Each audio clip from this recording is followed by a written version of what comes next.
సొంత బంధువుకే పొగబెట్టేస్తున్న జగన్ సమీప బంధువు బాలినేని శ్రీనివాసరెడ్డి జగన్కు వరుసకు మామవుతాడు. వైసీపీ ఆవిర్భావం నుండే బాలినేని తన మంత్రి పదవి వదులుకొని సైతం జగన్ వెంటే నడుస్తూ వస్తున్నాడు. పార్టీ 10 ఏళ్ల తర్వాత గెలిచాక కూడా బాలినేనికి జగన్ ప్రయారిటీ ఇవ్వలేదు. మంత్రి పదవి 2.5 ఏళ్లకే పీకేశాడు. మొన్న ఎన్నికల్లో అడిగిన సీటు ఇవ్వలేదు. చివరకు తన నియోజకవర్గంలో పేదలకు ఇళ్లకు డబ్బులు ఇచ్చేందుకు కూడా బాలినేని చివరి వరకు పడరాని పాటలు పడ్డాడు. ఎంత చేసినా ఎన్నికల్లో బాలినేని ఘోరంగా ఓడిపోయాడు.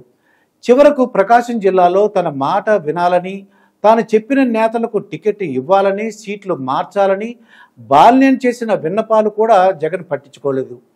చివరికి ఎన్నికల్లో పార్టీ ఘోర ఓటమి తర్వాత కూడా జగన్ బాలినేనిపై అంతే రివెంజ్తో ఉన్నాడా అంటే తాజా పరిణామాలు ఇటు బాలినేని ఆందోళన చూస్తుంటే అవుననే అనిపించేలా ఉంది.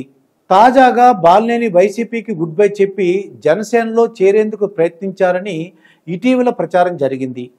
ఆయన ఈ ప్రయత్నాలు చేశారో లేదో కానీ బాలినేనికి జగన్ వద్ద ప్రాధాన్యత తగ్గడం, వైసీపీ అధికారం కోల్పోవడం, పలు అవినీతి అక్రమాలకు పాల్పడ్డారనే ఆరోపణలతో ఆయన పక్కచూపుడు చూస్తున్నారనే ప్రచారానికి బలం చేకూరినట్లయింది. ఒంగోలు ఎంపీ సీటు తాను చెప్పిన మాగుంటి కాకుండా చెవిరెడ్డి భాస్కర్ రెడ్డికి జగన్ ఇవ్వడం, అది బాలినేనికి ఎంత మాత్రం ఇష్టం లేకపోవడం, బాలినేని 2-3 సార్లు అలగడం, జగన్ లైట్గా తీసుకోవడం జరిగినప్పుడే ఆయన జనసేనలోకి వెళ్తారని ప్రచారం జరిగింది.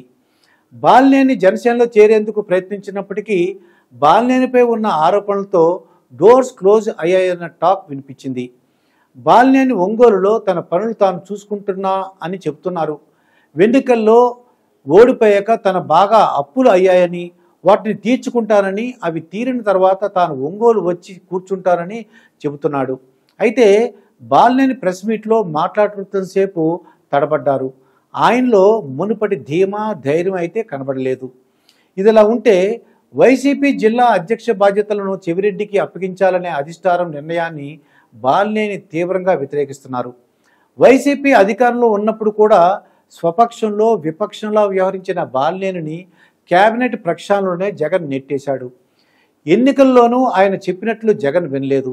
ఇక ఇప్పుడు జిల్లా పార్టీ పగ్గాలు కూడా ఎక్కడో చిత్తూరు జిల్లాకు చెందిన చెవిరెడ్డికి బాధ్యతలు ఇస్తే బాలినేని జిల్లా రాజకీయాల్లో పూర్తిగా డమ్మీ అయిపోతాడు.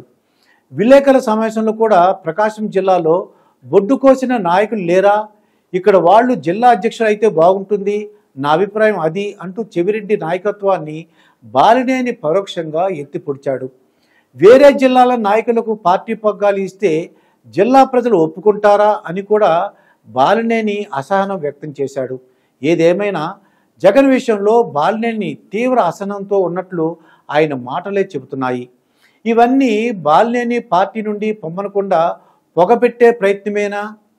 జగన్ బాలినేనికి పార్టీలో మరింత ప్రయారిటీ తగ్గించేసి డమ్మీని చేసేబోతున్నారా?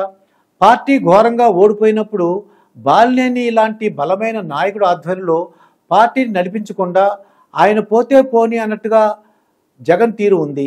ఏదేమైనా ఒంగోలులో తన రాజకీయ ప్రాధాన్యతను కాపాడుకునే విషయంలో బాలినేని జగన్తో డి అంటే డి అనే వరకైనా వెళ్లేందుకు వెనుకాడే పరిస్థితి లేదు.